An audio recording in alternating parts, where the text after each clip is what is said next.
Assalamualaikum warahmatullahi wabarakatuh. Bismillahirrahmanirrahim. Alhamdulillahi rabbil alamin. Wassalatu wassalamu ala asyrafil anbiya'i wal mursalin wa ala alihi wa sahbihi ajma'in. Na'udzu bikalimatillahi tammah min syarri ma khalaq. Bismillahilladzi la yadurru ma'asmihi syai'un fil ardi wala fis sama'i wa huwas samiul alim. Allahumma idfa' 'anna al-waba' wal ghala wal riba wal zina wal mihan wasu'al fitan ma dhahara minha wa ma batan an baladina hadha khasatan wa an sa'iril biladil muslimina 'amatan ya rabbal alamin. Nawaitu ta'alluma wa ta'lim wa tadhakkura wa tadhkir wan naf'a wal intifa' wal ifadah wal istifadah wal hatha ala tamassuki bi kitabillah wa sunnati rasulih wa du'a ilal huda wa dalalah alal khair ibtigha'a wajhillah wa mardatihi wa qurbihi wa sawabihi lillahi ta'ala. Yang saya hormati para pecinta ilmu, tuan-tuan guru, para alim ulama, para habaib, muslimin muslimat, hadirin hadirat, tidak kira sama ada yang berada di tanah air ataupun di Singapura, di Brunei, di Indonesia, di Thailand, di mana saja yang boleh mengikuti siaran ini, didoakan mudah-mudahan berbahagia sekalian. Alhamdulillah, hari ini hari Rabu bersamaan 6 hari bulan Mei tahun 2020. Bagi kita di Malaysia, bahkan di seluruh dunia, masih lagi berhadapan dengan bencana non-alam yang berskala international. Dan tanpa disedari, bagi kita di tanah air ini, hari ini genap 49 hari kita berada dalam tempoh kordon saniter ataupun Perintah Kawalan Pergerakan PKP, ataupun di Singapura panggil circuit breaker. Hari ini juga bagi sesetengah negeri merupakan hari yang ketiga mereka berada dalam Perintah Kawalan Pergerakan Bersyarat PKPB ataupun PKP 5 yang telah bermula kemarin 4 hari bulan Mei tahun 2020, yang mana PKPB ini adalah bagi membolehkan sebahagian besar daripada aktiviti ekonomi dan juga sosial beroperasi. Namun ada 8 negeri tidak melaksanakan PKPB ini: Pulau Pinang, Kedah, Sarawak, Sabah, Selangor, Negeri Sembilan, Kelantan dan juga Pahang Darul Makmur. Nama pun ada macam-macam lah. Kalau di Selangor ada pula baru dipanggil Perintah Kawalan Pergerakan Bersyarat Diubah Suai, PKPBD. Memang banyak betul istilah sekarang ni. PKP, PKPB, PKPBD. Banyak. Yang penting bagi kita fikir-fikirlah semasak-masaknya demi menjaga keselamatan diri dan juga lingkungan kita. Bila menyebut tentang PKPB ini, ramai di kalangan kita ialah ada yang bantah, ada yang bersetuju. Dia beginilah ya, kita berkongsi. Kalau kita nak kaji ancaman dalam kehidupan kita, kita sebenarnya hari-hari hidup dalam ancaman. Hari-hari. Sama ada kita takut ataupun tidak, sama ada kita tahu ataupun tidak. Sebab itu kita daripada dulu menekankan ketakutan mesti berlandaskan pengetahuan.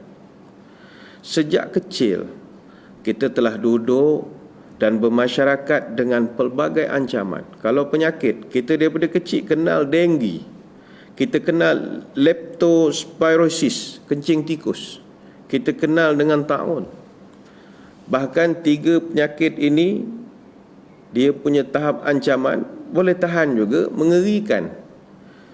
Menurut laporan daripada Kementerian Kesihatan Malaysia, kes jangkitan kencing tikus mencecah 3,665 kes setahun dengan lebih daripada 48 kematian.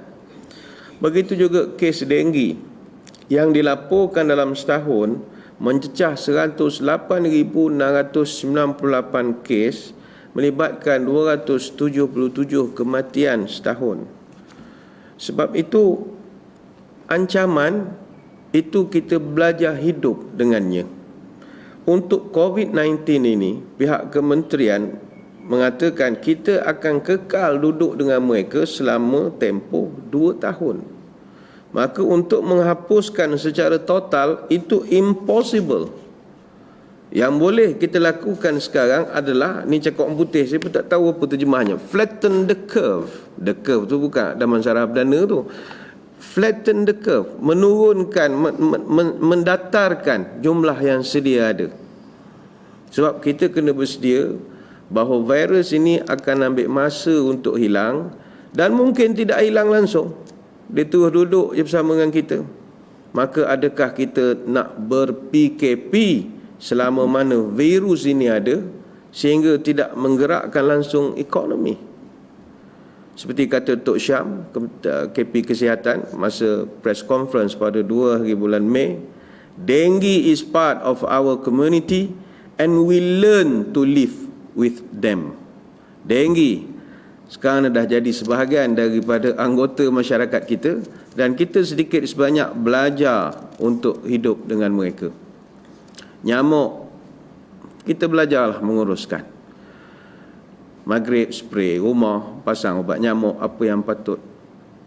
Kita tahu untuk berhadapan dengan mereka. Sama dengan masalah COVID-19 ini, pihak kementerian ajarkan satu-satu, elakkan 3C, confined spaces, crowded spaces, crowded places, close conversations, dan macam-macam lagi. Dan kita kena terima hakikat, kita akan berhadapan dengan suasana yang sangat baru. Wuhan dulu lockdown 76 hari. Kalau tengok pasca daripada lockdown, begitu banyak new normal, dan itu akan berlaku kepada kita. Sampai sekarang orang di Wuhan masih lagi ada ketakutan itu. Mereka sampai sekarang kalau tengok foreigner, mereka akan sanksi, sebab dia orang sangat percaya bahawa benda ni dibawa oleh pihak luar. Macam kita ni pun, sebab orang luar tak boleh masuk lagi. Kalau start masuk, esok kita akan rasa bawa penyakit ni kan, bawa penyakit. Ini benda banyak akan berlaku, masalah psikologi. Itu juga kedai-kedai dah tak ada dah orang dine in. Semua orang sama ada take away ataupun ambil, akan makan bukan di dalam kawasan tertutup. Dia tak makan di dalam confined spaces ini. Dia akan makan luar bawah pokok, dia nak fresh air. Ini benda-benda yang berlaku di Wuhan. Tetapi move on. Dan sekarang ini bagi kita yang dah keluar pun bekerja, we are now the frontliners. Kitalah barisan hadapan untuk nak menjana semula kemajuan dan pembangunan. Kalau nak kira ancaman, tak keluar rumah kita. Kalau nak kira ancaman, sedarkah kita tatkala kita memandang keindahan di langit, sedarkah kita di atas langit sana hampir 2 juta kilogram besi sedang berputar di atas kepala kita saat ini? Berapa orang yang tahu dan berapa orang yang sedar? Sekarang ada 4,256 satelit sedang mengorbit kita. 1,419 daripadanya sedang aktif beroperasi. Amerika Syarikat ada 576 satelit. China ada 181 satelit. Rusia ada 140 satelit. United Kingdom ada 41 satelit. Eropah ada 36 satelit. Dan 345 daripada satelit ini adalah satelit pengintipan. 2 juta kilogram besi sedang berputar di atas kepala kita. Tapi kenapa kita tidak pernah sedar tentang ancaman ini dan tidak pernah takut dengan ancaman ini? Kerana kita tidak tahu. Tapi bayangkan kalau satu skru saja jatuh atas kepala kita, bukan meninggal, habis satu negara. Sebab itu kita ulang dan ulang dan ulang. Ayuh, belajarlah untuk takut, tapi takut dengan ilmu. Kata Syekh Mustafa Al-Marari, al-khashiyah khawfun makrun bit-ta'zim wa ilm bima taghshahu. Sifat takut ini adalah takut yang dalam masa yang sama kita membesarkan Tuhan, dan dalam masa yang sama memiliki ilmu terhadap perkara yang ditakuti. Saudara, dunia mikroorganisma yang tersembunyi ini, dia tak nampak daripada mata manusia sebab dia terlalu halus. Disebabkan kita tidak nampak, maka kita tidak mempunyai kawalan yang kukuh ke atas mikroorganisma ini. Disebabkan kita tidak boleh mengawal, lalu menimbulkan ketakutan. Kenapa mereka tersembunyi daripada mata kita? Sebab mikroorganisma ini terlalu kecil. Lebar virus berukuran kira-kira 0.5 mikron bersamaan 500 nanometer. 1 nanometer bersamaan 1/1000 mikron. Terlalu halus. Yang gambar bulat macam buah rambutan itu dah dibesarkan. Begitu halus sekali. Kalau nak takut, tak tertakut dek kita. Tak tertakut. Benda halus ni begitu banyak. Benda-benda halus yang kita panggil mikroorganisma ini. Sama ada bakteria, fungus, virus, alga, lain-lain. Jumlah mereka 20 kali ganda lebih banyak daripada bilangan haiwan di muka bumi ini. Nak takut satu-satu? Tak keluar kita. Maka jom berhadapanlah. Sebab itu nak cerita virus pasal COVID ni, baru-baru ini Presiden Tanzania, ini berita rasmi, Presiden Tanzania John Magufuli hari Isnin baru-baru ni, hari Rabu, hari Isnin baru-baru ni, dia telah mengarahkan satu siasatan rapi dijalankan selepas kajian makmal mendapati kambing biri-biri dan juga betik, buah betik turut disahkan positif COVID-19 selepas dijalankan ujian secara rambang ke atas sampel bukan manusia. Bayangkan, betik pun ada COVID-19, kambing pun kena, kambing biri pun kena. Kita kalau tak kena gaya, na'udzubillah. Air soya pun kena cek esok, buah durian kena cek, tiang elektrik kena cek, segala kena, bila cek esok dah pun kena gaya. Sebab itu bagi negara-negara di sebelah Afrika, khususnya di Timur Afrika, 480 kes coronavirus dengan 16 kematian setakat minggu lalu. Mereka pun sedang takut. Tapi bila cek kat buah betik pun ada simptom, maka something wrong somewhere. Sebab itu hati-hatilah kita. Hati-hatilah kita dalam menghadapi ketakutan. Hidup perlu diteruskan. Ketakutan tanpa ilmu akan melahirkan paranoid. Selain daripada paranoid, melahirkan misofobia.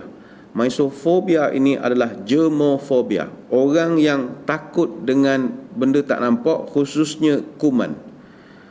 Dan tak ketahuilah bahawa orang yang terlalu takut dengan kuman ini penyakit. Dia panggil obsessive compulsive disorder. OCD. COD itu ada makan tu. OCD. Dan dia adalah mental illness. Takut yang tidak berilmu. Sebab itulah kalau kita perasan, mengapakah Nabi SAW bila tiba musim wabak, Nabi suruh kita amalkan ada satu doa. Kata Anas bin Malik radhiyallahu anhu, Nabi ajarkan, Allahumma inni a'udzubika minal baras wal junun wal juzam wa min sayyil asqam. Ya Allah, aku berlindung padamu daripada pertama minal baras, sakit sopak. Yang kedua wal junun. Apa erti junun? Gila. Salah satu yang Nabi minta kita berdoa semasa wabak, jauh daripada gila. Wal juzam. Juzam ni sakit kusta. Wa min sayyil asqam. Dan apa saja wabak yang buruk. Hadis riwayat Abu Daud, An-Nasai dan Imam Ahmad. Mintalah jauh daripada jadi orang gila. Bekerjalah. Jika anda mengambil risiko, mungkin anda akan gagal. Jika anda tidak mengambil apa-apa risiko, anda pasti akan gagal. Risiko terbesar adalah tidak melakukan apa-apa pun. Moga-moga kita boleh menghadapi kehidupan ini dengan lebih baik lagi pada masa-masa yang mendatang.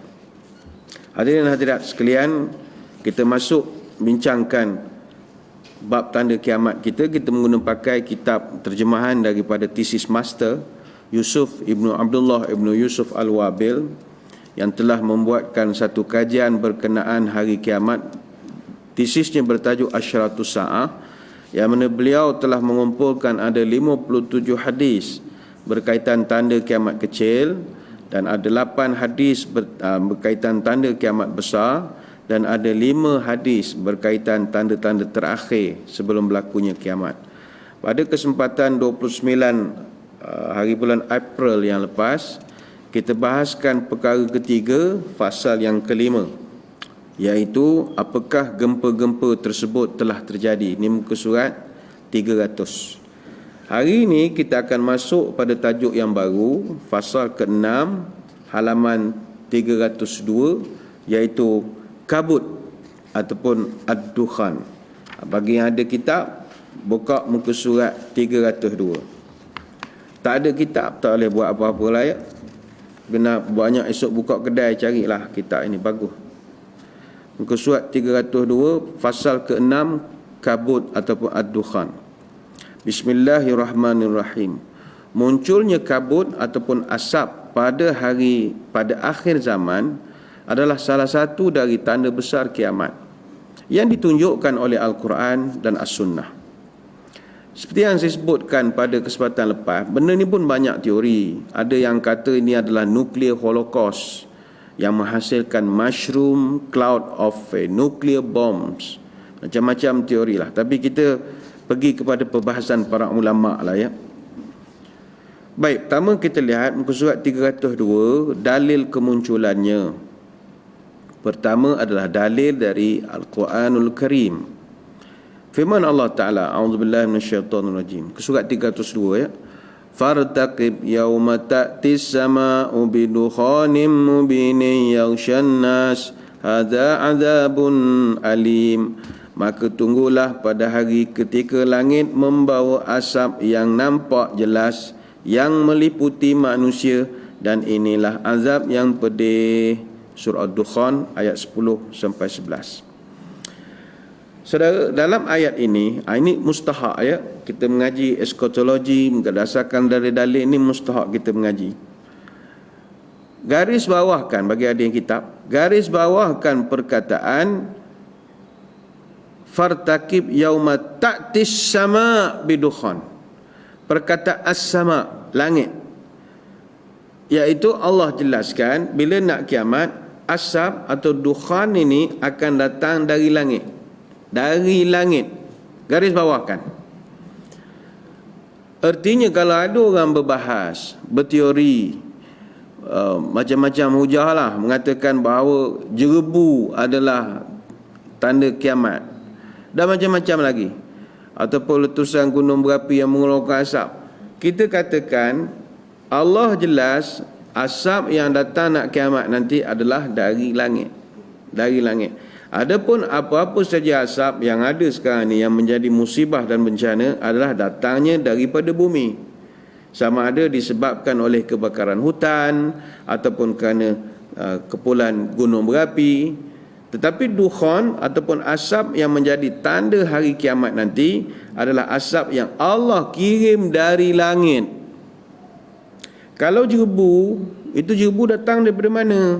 Daripada kebakaran hutan. Di Riau misalnya orang bakar hutan, ataupun di kampung-kampung orang nak nanam tanaman baru, dia bakar dulu dia punya tanah tu, bagi subur dan macam-macam. Jadi jerebu itu asapnya asal daripada bumi. Sama juga tahun 2010 berlaku satu masalah di gunung Eyjafjallajökull dekat dengan Iceland. Dia keluarkan asap gunung berapi tahun 2010, menyebabkan 60,000 penerbangan batal semua. Tak boleh. Jadi ada orang kata ini tanda nak kiamat. Ialah tanda kecil lah, bukan tanda besar. Itu juga tahun 2015 Gunung Raung di Jawa Timur keluarkan asap gunung berapinya tahun 2015. Airport paling dekat 120 km adalah Bali. Jadi banyak penerbangan tak boleh keluar, tak boleh masuk ketika itu kerana masalah asap. Tapi semuanya itu adalah asap daripada bawah yang akan berlaku sebelum kiamat nanti. Allah Ta'ala sebut adalah asap datang daripada langit. Jadi itu jelas. Maka apa saja teori perbahasan, kalau asap tu asal daripada bawah, cerita sajalah, sekadar boleh baca sajalah. Baik, dalam tafsir At-Tabari jilid ke-16 dan juga tafsir Ibn Katsir jilid yang ke-7 diulaskan oleh para ulama tafsir, maknanya tunggulah wahai Muhammad orang-orang kafir itu pada satu hari ketika langit membawa asap yang nampak jelas menutupi manusia seluruhnya. Ketika itu dia katakan kepada mereka, inilah seksaan yang pedih. Baik, persoalan ini muka surat 302 ya. Persoalan, apakah yang dimaksudkan dengan asap itu? Soalan juga, apakah asap itu dah pernah terjadi? Begitu juga, apakah asap itu termasuk tanda-tanda dekat dengan kiamat? Bagi menjawab persoalan-persoalan ini, ada dua pendapat ulama tentang hal ini. Pendapat pertama adalah seperti mana yang direkodkan dalam tafsir At-Tabari, tafsir Al-Qurtubi dan tafsir Ibnu Katsir. Disebutkan pertama, asap ini adalah asap yang pernah ditimpakan oleh Allah kepada kaum Quraisy, iaitu asap itu berupa kesempitan dan kelaparan. Tatkala Nabi SAW berdoa supaya diturunkan bala ketika mereka ini begitu zalim sekali menolak ajakan berdakwah. Lalu ketika itulah disebutkan bahawa mereka telah nampak ada asap dari langit turun pada mereka. Ini ada direkodkan dalam banyak kitab-kitab tafsir. Dia cerita dia panjang, cerita lebih kurang begini. Dalam kitab kita muka surat 302, perenggan yang kedua tu ada disebutkan. Ceritanya orang-orang Quraisy dia tak nak masuk Islam. Jadi Nabi SAW doakan mereka ni supaya diberikan satu pengajaran oleh Allah. Maka baginda pun berdoa. Yang ini tak disebutkan dalam kitab, dia terjemah saja. Tak ada matan, saya bacakan matannya. Nabi berdoa, Allahumma kfinihim bisab'in kazab'i Yusufa. Ya Allah, berilah pertolongan kepadaku atas mereka dengan menimpakan kelaparan kepada mereka selama 7 tahun sebagaimana yang menimpa kaum Nabi Yusuf. Fa asabathum sanatun hassat kulla syai'in hatta akalul 'idhama wa hatta ja'ala ar-rajulu yanzuru ila as-sama'i fayara bainahu wa bainaha mithla ad-dukhani. Maka akhirnya mereka ditimpa kelaparan sehingga mereka binasa di dalamnya. Mereka memakan bangkai dan tulang, dan seseorang melihat sesuatu bagaikan asap telah ada di antara langit dan juga bumi. Hadis dalam Sahih Al-Bukhari dan juga dalam Sahih Muslim. Dan pendapat inilah yang dipegang oleh Abdullah bin Mas'ud dan diikuti oleh sekelompok ulama-ulama salaf seperti Mujahid, Abu Aliyah, An-Nakhai, Ad-Dahhak dan Atiyah Al-Aufi. Kata Ibn Mas'ud, orang-orang Quraisy sampai tahap terpaksa makan bangkai dek kerana asap yang begitu banyak yang turun daripada langit ini. Betapa tebalnya asap itu, kata Ibn Mas'ud, hinggakan seorang hanya bercakap dengan dengar suara saja, tak boleh nampak orang di depan pun, dek kerana asapnya terlalu tebal. Asapnya terlalu tebal. Muka surat 303 ada direkodkan pernah Ibnu Mas'ud telah memarahi puak-puak orang daripada Kindah. Kindah ni puak-puak Arab yang wujud sejak abad kedua sebelum Masihi. Mereka ada kerajaan di Najd, di sebelah semenanjung, di tengah-tengah semenanjung Arab. Ketika ada seorang daripada Kindah, dia bercerita tentang asap ini. Lantas dia pun mengatakan, dalam kitab tak ada matan, saya bacakan matan. Yaji'u dukhanun yawmal qiyamati fayakhudhu bi asma'il munafiqina wa absarihim. Sesungguhnya akan datang asap pada hari kiamat dan akan melumpuhkan pendengaran dan penglihatan orang-orang munafik. Ibni Mas'ud ketika mendengar kata-kata ini, dia marah. Lalu kata dia, man alima falyakul wa man lam ya'lam falyakul Allahu a'lam, fa inna minal ilmi an yaqula lima la ya'lamu la a'lamu. kata Ibnu Mas'ud, siapa-siapa yang tak tahu, maka hendaklah dia kata dia tak tahu. Barang siapa tak tahu, katakanlah juga wallahu alam. Kerana termasuk sifat orang berilmu, dia kalau tak tahu, dia akan kata tak tahu. Ini Ibnu Mas'ud, dia macam kiahkan.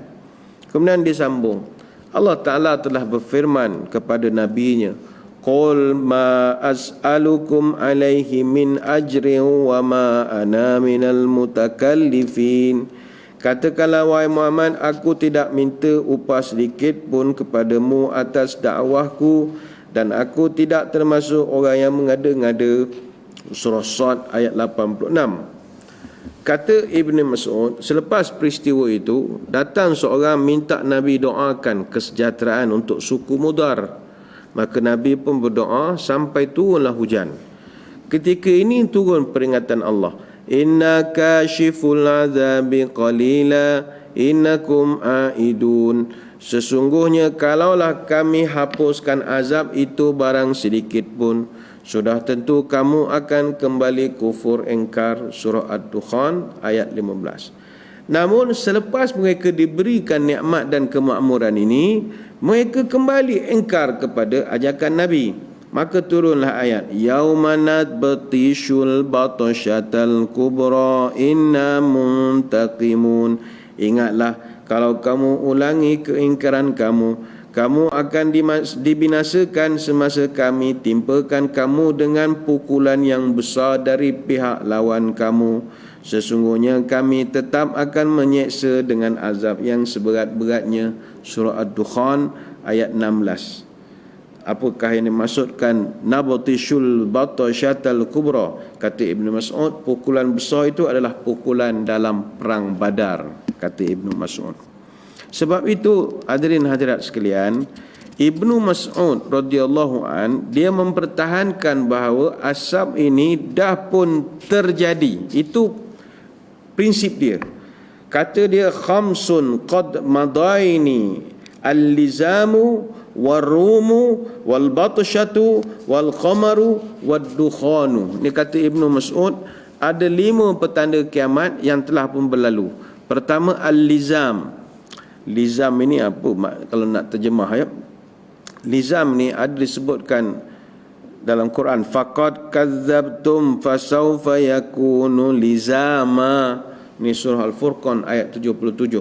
Sesungguhnya kamu telah mendustakan, kerana itu lizam akan menimpamu. Lizam ni seksa yang pasti diberikan terhadap orang yang mendustakan kepada benda-benda kebenaran. Apa nak terjemah tu panggil lizam. Jadi kata Ibn Mas'ud, al-lizam dah pun berlaku. Betul yang kedua, kemenangan dah pun berlaku. Kekalahan bangsa Rom dah berlaku. Al-batshah, hantaman ataupun pukulan yang keras dalam tragedi perang Badar misalnya, itu pun dah berlaku. Itu dalam kitab kita muka surat 303, itu mohon tuan-tuan betulkan. Di situ dia buat bathwah, betulkan, bukannya bathwah tapi batshah, bukannya bathwah, muka surat 303.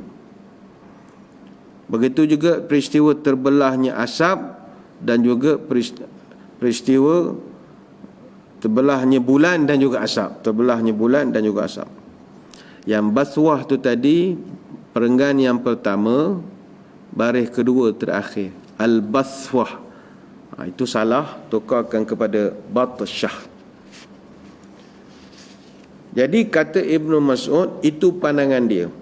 Pendapat Ibnu Mas'ud ini dikuatkan oleh Ibnu Jarir At-Tabari dalam tafsirnya jilid yang ke-15, kerana Allah yang Maha Agung telah menjanjikan datangnya asap yang akan menimpa orang-orang musyrik Quraisy, dan Allah Ta'ala berfirman, fartaqib yauma ta'tis sama'u bidukhanim mubin. Maka tunggulah hari ketika langit membawa asap itu, menunjukkan ditujukan kepada kaum Quraisy dan teguran keras daripada Allah kerana kemusyrikan mereka.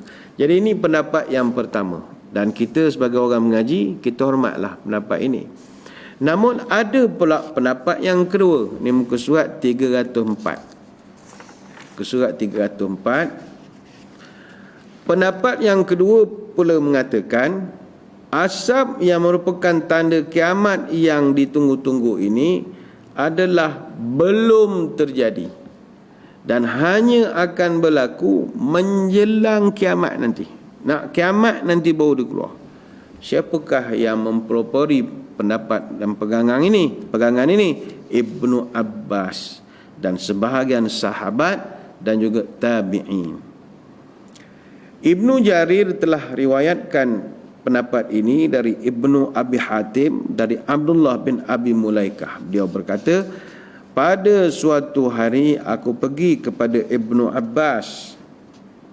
Lalu beliau pun berkata, ini dalam kitab tak ada matan, manimtul lailata hatta asbahtu. Malam tadi aku tak boleh tidur sampai pagi. Maka Abdullah bin Abi Mulaikah pun bertanya, ngapa pula tak boleh tidur? Jawab Ibnu Abbas, tala'al kawkabu zuzzanabi fa khashitu an yakuna ad-dukhanu qad taraqa famanimtu hatta asbahtu. Kata Ibnu Abbas, mereka telah berkata bahawa bintang berekor telah pun keluar. Lalu aku khawatir jika asap telah diambang pintu, akhirnya aku tak boleh tidur sampai pagi. Ini ada direkodkan dalam tafsir At-Tabari dan juga tafsir Ibnu Katsir. Kata Ibnu Katsir, ini adalah sanad yang sahih sampai kepada Ibnu Abbas dan demikianlah pendapat yang disepakati oleh sebahagian sahabat tabi'in bahawa asap adalah salah satu tanda yang ditunggu-tunggu. Jadi ini pendapat berkenaan tentang asap ni dah ada ataupun tidak.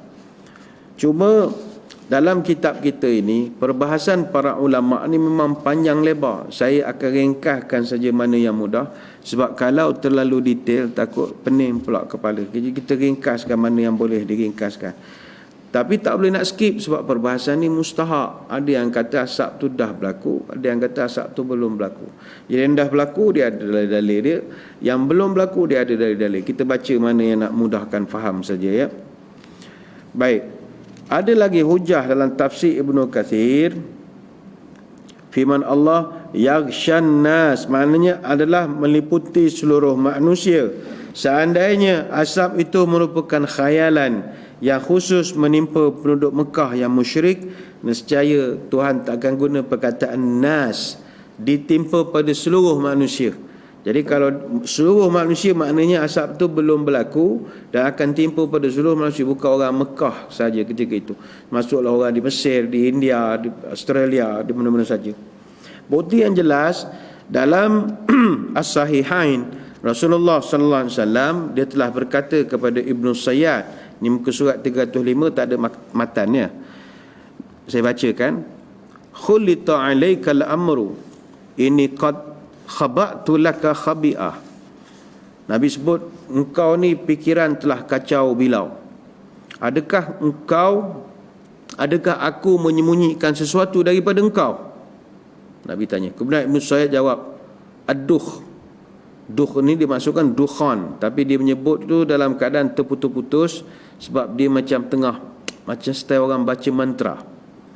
Faqala lahu Rasulullah sallallahu alaihi wasallam, ikhsa falan ta'du qadraka. Duduklah, sesungguhnya engkau tidak akan pernah melampaui kedudukanmu.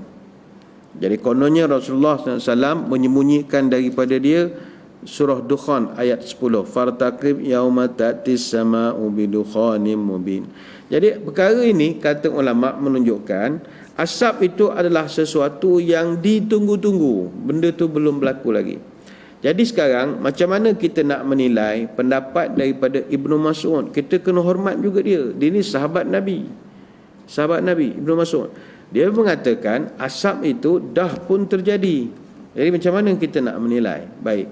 Dalam An-Nihayah Al-Fitan wal Malahim yang ditahqiq oleh Dr. Taha Zaini, adapun penafsiran Ibnu Mas'ud, maka pendapat itu hanyalah pandangan beliau sahaja. Sedangkan yang marfu' atau yang sampai kepada Nabi adalah perkara yang paling kita kena utamakan berbanding dengan perkara yang mauquf. Benda marfu' ni benda sampai, benda mauquf ni benda yang sampai pada sahabat. Jadi kita utamakan pendapat baginda Nabi dalam persoalan ini. Kemudian dibahaskan oleh para ulama, ada juga para ulama dia menggabungkan dua pendapat ini. Ibnu Mas'ud dengan Ibnu Abbas digabungkan sekaligus. Contohnya kita melihat perbahasannya dalam kitab At-Tazkirah dan juga Syarah An-Nawawi li Sahih Muslim.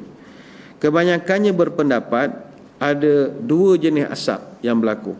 Salah satunya dah pun muncul, yang satu lagi belum, dan ini akan muncul bila dah penghujung nak kiamat nanti. Adapun asap yang dah muncul, maka itu telah kita ceritakan tadi yang disaksikan oleh orang-orang Quraisy. Namun asap ini bukan asap secara hakiki seperti mana yang akan muncul pada akhir zaman nanti.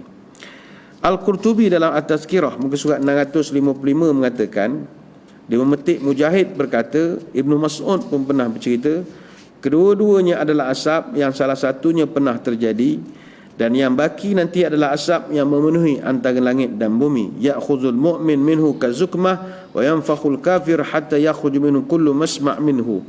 Seorang yang beriman akan kena dengan asap ini dan dia akan dapat sesema, kata Nabi. Adapun bagi orang kafir, maka asap itu akan tembus ke telinga mereka. Itu pendapat dalam At-Tazkirah.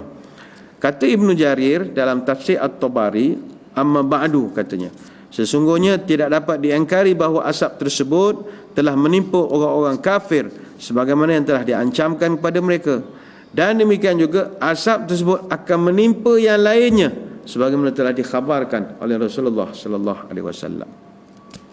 Selesai perbahasan dia, kita tidak nak elaborate panjang sangat. Yang penting kalau orang membahaskan, ada perbahasan ulama tentang perkara ni, ya ada sahabat kata dah berlaku, ada sahabat kata belum berlaku.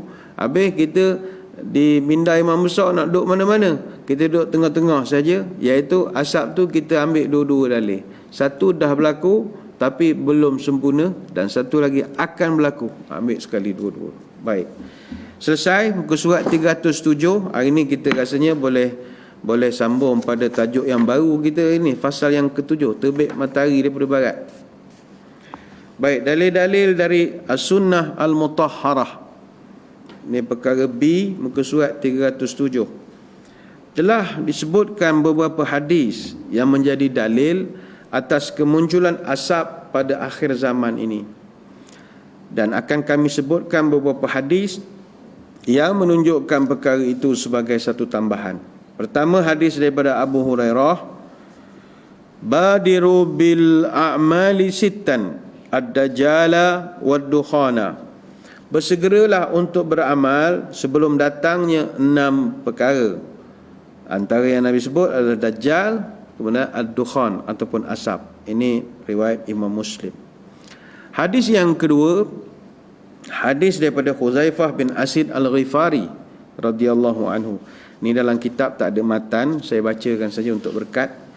Inna sa'ata la takunu hatta takuna 10 ayatin khasfun bil masyriq wa khasfun bil maghrib wa khasfun bi jaziratil arab wad dukhan wad dajjal wa dabatul ardi wa ya'juj wa ma'juj wa tulu'u syamsi min maghribiha wa narun takhruju min qu'ratin adnin tarhalun nasa. Maksudnya sesungguhnya kiamat tidak akan berlaku selagi tidak berlaku 10 tanda. Antaranya, kata Nabi, adalah penenggelaman di timur, di barat dan di jazirah Arab. Yang keempat, berlakunya asap. Yang kelima, Dajjal. Yang keenam, keluarnya binatang bumi. Yang ketujuh, munculnya Ya'juj dan Ma'juj. Kelapan, terbitnya matahari dari barat. Dan yang kesembilan, api yang keluar dari lembah Adnin yang akan menggiring manusia. Dan dalam riwayat yang lain, wal ashirah, yang ke-10, nuzulu Isa bin Maryam, turunnya Nabi Isa bin Maryam. Hadis dalam Sahih Muslim. Selesai. Seterusnya hadis yang ketiga. Ibnu Jarir dan juga At-Tabrani meriwayatkan dari Abu Malik Al-Asy'ari. Ini ada beberapa yang kita nak betulkan. Inna rabbakum anzarakum thalathan ad-dukhana, bukan dukhanu, dukhana, ya'khudhul mu'mina kazzakmati wa ya'khudhul kafira fayantafikhu hatta yakhruja min kulli. Ini betulkan juga masma'in, bukan misma'in. Masma'in pada atas. Min kulli masma'in minhu.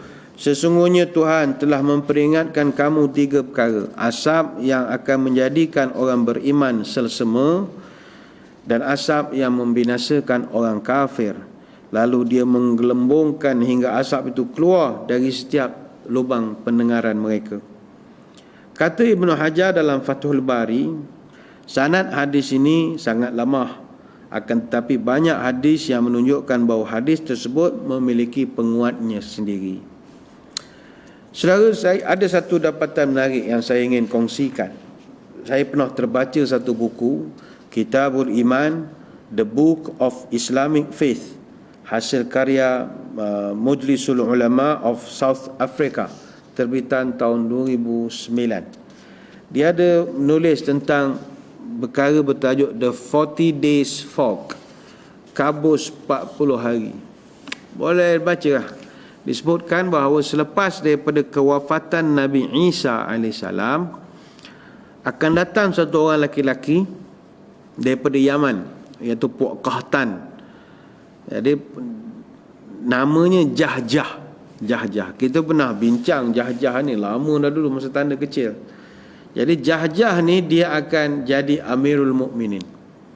Kita pernah bincang bab Jahjah ni, hadis daripada Abu Hurairah radhiyallahu anhu, la yazhabu lailu wan naharu hatta yamlika rajulun minal mawali yuqalu lahu Jahjah. Tidak akan lenyap siang dan juga malam sehinggalah seorang daripada manusia bernama Jahjah menjadi raja, kata Nabi. Hadis dalam Musnad Imam Ahmad, syarah dan dita'liq oleh Syekh Ahmad Syakir.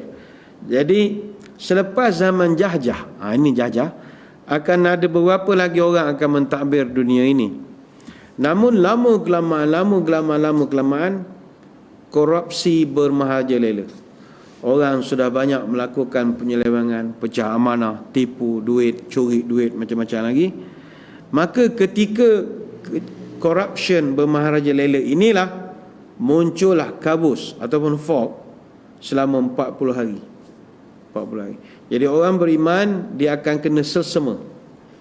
Kemunculan kabus ini dalam kitab tu diceritakan terjadi masa dekat nak raya haji. Bukan raya puasa, raya haji.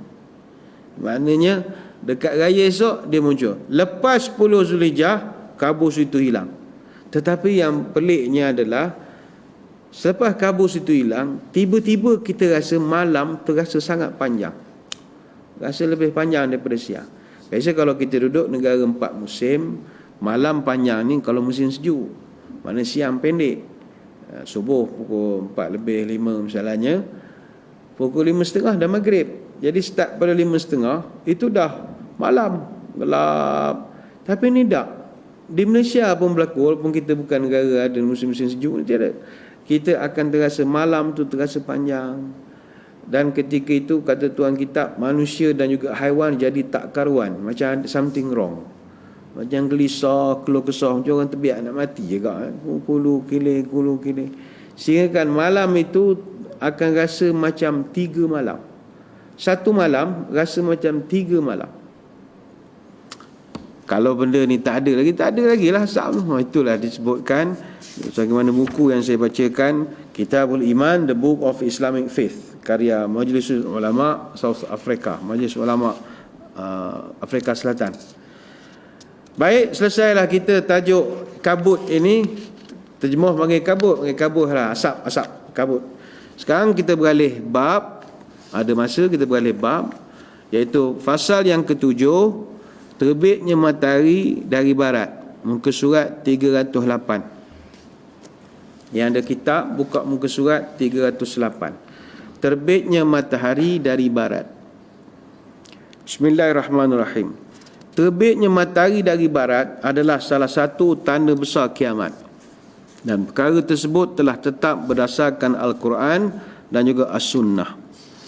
Dalil-dalil terbitnya matahari dari barat, pertama kita melihat dalil-dalil dari Al-Quran Al-Karim. Firman Allah, Yauma ya'ti ba'du ayati rabbika la yanfa'u nafsan imanuha lam takun amanat min qablu aw kasabat fi imaniha khaira. Pada hari datangnya sebahagian tanda-tanda Tuhanmu, tidak berguna lagi iman seseorang yang belum beriman sebelum itu, atau belum berusaha membuat kebaikan dengan imannya. Surah Al-An'am ayat 158. Dan telah dinyatakan dalam pelbagai hadis-hadis yang sahih bahawa yang dimaksudkan dengan perkataan tanda-tanda al-ayat di dalam ayat tersebut adalah terbitnya matahari daripada barat. Dan inilah pendapat majoriti ulama tafsir. Antaranya kita boleh lihat dalam tafsir Tabari, tafsir Ibn Katsir, tafsir Al-Qurtubi, Ithaful Jamaah dan macam-macam kitab lagi. Semuanya mengatakan yang dimasukkan sebagai ba'du ayati, ayat-ayat Allah itu adalah terbitnya matahari daripada barat. At-Tabari dalam tafsir At-Tabari mengatakan, setelah menuturkan beberapa pendapat ulama tafsir tentang ayat ini, katanya, dan pendapat yang paling tepat tentang masalah itu adalah yang didukung oleh banyak riwayat daripada Rasulullah sallallahu alaihi wasallam, bahawasanya baginda bersabda, yang ini dalam kitab kita tak ada matan, saya bacakan, zalika hina tatlu'u syamsu min maghribiha. Perkara itu terjadi ketika terbitnya matahari daripada barat. Asy-Syaukani dalam tafsir Asy-Syaukani pula mengatakan, jika telah sah marfu'nya tafsir An-Nawawi ini dengan jalan yang benar tanpa ada celaan di dalamnya, maka pendapat tersebut wajib didahulukan dan harus diambil. Selesai. Yang pertama, dalil daripada Al-Quran. Dalil yang kedua adalah dalil-dalil daripada As-Sunnah. Ini muka surat 309. Ada beberapa hadis kita bacakan. Asy-Syaikhani iaitu Bukhari Muslim telah meriwayatkan daripada Abu Hurairah. Ini dalam kitab tak ada matan, saya bacakan untuk berkat. La taqumu sa'ata hatta tatlu'a asy-syamsu min maghribi fa idza tala'at fara'aha an-nasu amanu ajma'una fadzalika hina la yanfa'u nafsan imanuha lam takun amanat min qablu aw kasabat fi imaniha khaira. Tidak akan berlaku kiamat sehinggalah matahari terbit dari sebelah barat. Jika ia telah terbit lalu manusia menyaksikannya, maka semua orang akan beriman. Yang mana ketika itu tidaklah bermanfaat lagi iman seseorang yang belum lagi beriman sebelum itu, atau dia belum mengusahakan kebaikan pada masa keimanannya. Ini hadis riwayat Bukhari dan Muslim. Hadis yang kedua diriwayatkan oleh Imam Bukhari daripada Abu Hurairah radhiyallahu anhu, la taqumu sa'atu hatta taqtatila fi'atani, fa dzakara al-hadis wa fihi wa hatta tatlu'a. Ini betul kan? Dia buat sini tattali'u, buangkan sabdu, ubahkan jadi tatlu'a. Wa hatta tatlu'a asy-syamsu min maghribiha fa idza tala'at amanu ajma'una fa dzalika hina la yanfa'u nafsan imanuha lam takun amanat min qablu aw kasabat fi imaniha khaira. Tidak akan terjadi kiamat sehingga ada dua kelompok yang saling berperang. Lalu Nabi menuturkan dalam hadis, ketika itu terbitlah matahari dari barat, lalu jika ia telah terbit maka semua orang akan beriman. Ketika itu tidaklah bermanfaat lagi iman seseorang yang belum beriman sebelum itu, atau dia belum mengusahakan kebaikan semasa keimanannya. Hadis dalam Sahih Bukhari, kitab Al-Fitan. Seterusnya hadis yang ketiga, Imam Muslim meriwayatkan daripada Abu Hurairah, badiru bil a'mali sittan tulu'u syamsi min maghribiha. Bersegeralah kamu beramal sebelum datangnya 6 perkara. Salah satunya adalah terbitnya matahari daripada barat. Hadis dalam Sahih Muslim. Baik, seterusnya hadis yang keempat, muka surat 310. Yang ini dia tak ada matan dia, saya bacakan untuk berkat. Hadis daripada Huzaifah bin Asid radhiyallahu an, inna sa'ata lan taquma hatta taraw 10 ayatin fa dzakara minha wa salasatu khusufin wa khasfun bi masyriqin wa khasfun bil maghrib wa khasfun bi jaziratil arab. Sesungguhnya kiamat tidak akan tegak sehingga kamu tengok 10 perkara. Lalu disebutkan 3 penenggelaman ke dalam bumi, penenggelaman di sebelah timur, penenggelaman di sebelah barat, dan penenggelaman di semenanjung Arab. Hadis dalam Sahih Muslim. Seterusnya yang kelima, Imam Ahmad dan Muslim meriwayatkan daripada Abdullah bin Amru, katanya, aku hafal satu hadis dari Rasulullah sallallahu alaihi wasallam yang tidak pernah aku lupa setelahnya. Yang mana aku dengar Nabi bersabda, inna awwalal ayati khurujan tulu'u syamsi min maghribiha. Sesungguhnya tanda kiamat yang pertama kali muncul adalah terbitnya matahari dari arah barat. Ini dalam Musnad Imam Ahmad. Seterusnya hadis yang keenam. Yang ini ada beberapa pembetulan kita nak buat. Hadis ini panjang. Dan saudara-saudari kena bear in mind, take note. Hadis muka surat 310 ini, hadis yang keenam daripada Abu Dzar, ini adalah hadis yang panjang dan juga hadis yang menimbulkan polemik serta pertentangan sengit antara para ulama dalam membahaskan tentang hadis ini. Kita bacakan. Diriwayatkan dari Abu Dzar, atadruna aina tazhabu hadhihi syamsu? Qalu Allahu wa rasuluhu a'lam.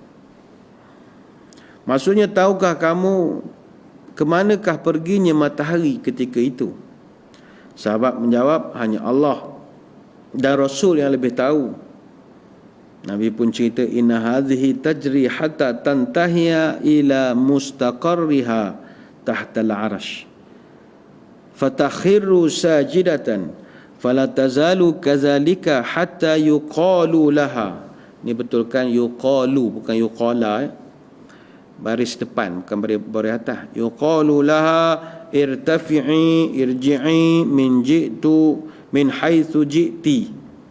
Sesungguhnya matahari itu akan berjalan sampailah ke satu tempat, dia menetap di bawah arash, lalu dia tersungkur sujud, dan demikian dia dikatakan kepadanya, bangunlah, bangunlah, kembalilah ke tempatmu pertama kali kamu datang tadi. Kemudian Nabi menyambung, fatarji'u fatasbihu. Ini juga baiki, bukan dia buat situ fatusbihu baris depan, buat baris atas. Fatasbihu tali'atan min matla'iha.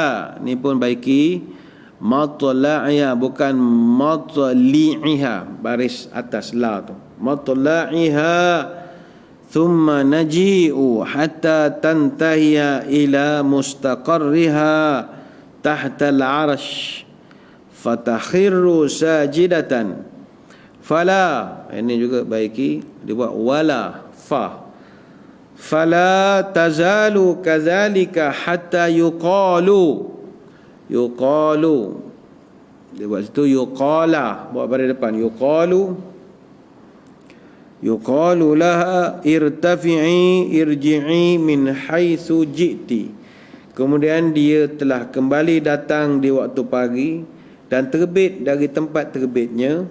Kemudian dia berjalan sehinggalah sampai ke tempat dia menetap di bawah arash. Lalu dia tersungkur sujud dan sentiasa demikian sehingga dikatakan kepadanya, bangunlah, kembalilah ke tempatmu yang pertama kali kamu lalu tadi. Fatarji'u fatasbihu. Ini juga baiki, dia buat situ fatusbihu, fatasbihu pada atas. Fatasbihu tali'atan min matla'iha thumma tajri la yastankiru an-nasu minha syai'a hatta tantahiya ila mustaqarriha. Zalika, zalika dia buat di sini zaka, buat lam di tengah. Zalika tahta al-'arsy fayuqalu laha irtafi'i ashabi irtafi asbahi tali'atan min maghribika fatasbihu. Ini juga baiki, dia buat fatusbihu, buat baris atas. Fatasbihu tali'atan min maghribiha. Kemudian dia kembali datang pada waktu pagi daripada tempat terbitnya matahari, kemudian dia berjalan lagi sementara manusia tidak mengingkarinya sedikit pun, sehingga dia kembali ke tempatnya menetapnya di bawah arasy, sehingga dikatakan kepadanya, bangunlah, terbitlah dan kembalilah daripada tempatmu terbenam. Faqala Rasulullah sallallahu alaihi wasallam, atadruna mata zakum? Zaka hina la yanfa'u nafsan imanuha lam takun amanat min qablu au kasabat fi imaniha khaira. Kemudian dia kembali datang pada waktu pagi dan terbit daripada tempat dia terbenam. Selanjutnya Nabi bercerita, apakah kamu tahu bila perkara itu terjadi? Perkara itu terjadi ketika tidak bermanfaat lagi iman seseorang yang belum beriman sebelum itu, atau dia belum melakukan kebaikan dalam masa keimanannya. Hadis riwayat Bukhari dan juga Muslim.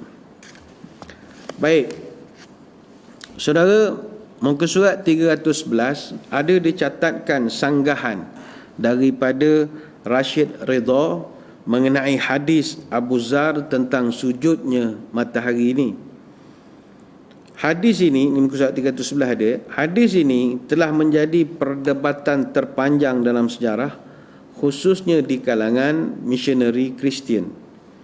Mereka akan timbulkan satu topik, iaitu prostration of the sun under the divine throne, berkenaan tentang sujudnya matahari di bawah arasy, yang bagi mereka tujuannya adalah untuk nak memperlekehkan sains dalam Islam. Sebenarnya perbahasan tentang hadis ini begitu panjang sekali, tapi saya ingat kita akan bring forward perbahasan ini pada kesempatan akan datang insya-Allah, kerana huraiannya terlalu teknikal. Daripada segi macam manakah dikatakan bahawa hadis itu matahari macam pergi ofis, macam pergi pejabat, kejap dia duduk terbenam, dia pergi pula duduk bawah arasy, sujud pula tunduk pada arasy, suruh balik pula tempat terbenam. Jadi bagi orang yang tak suka pada agama Islam, dia akan kata teruk sangat sains dalam Islam, matahari boleh berjalan gulu kilir, patut matahari perintah kawalan pergerakan lah, tak boleh keluar, duduk diam-diam. Apa kita nak bela hadis ni bagaimana? Dan sanggahan ni bukan sekadar daripada orang Islam, daripada bukan Islam, bahkan daripada orang Islam sendiri. Nanti tuan kitab akan dedahkan bagaimana Rashid Ridha, seorang ilmuwan yang terkenal juga, dia akan mengkritik hadis Abu Zar tentang sujudnya matahari ini. Tapi saya ingat insya-Allah kita akan sambung perbahasannya pada kesempatan minggu hadapan insya-Allah. Andai kata minggu hadapan kita punya PKP ini telah pun ditamatkan, mudah-mudahan, wallahu alam, ni Allah punya kerja belaka. InsyaAllah kita akan sambung minda Imam Besar Kuliah Duha kita daripada persiaran daripada Masjid Negeri, insyaAllah. Itu pun sekiranya mendapat kebenaran. Sekiranya tidak ada, maka kita akan tetap terus persiaran secara talian sajalah begini, tanpa ada set seperti biasa. Saya kira sekadar itu saja perbincangan kita pada pagi ini. Sekali lagi kita mengucapkan ribuan terima kasih di atas perhatian. Mohon maaf sebarang kekurangan. Mudah-mudahan kita bertemu pada lain-lain kesempatan. Sebelum kita berpisah, marilah kita menadah tangan berdoa. Moga pertemuan kita diberkati oleh Ilahi. A'udzubillahi minasyaitonirrajim. Bismillahirrahmanirrahim. Allahumma salli tukhrijuna biha min zulumatil wahmi.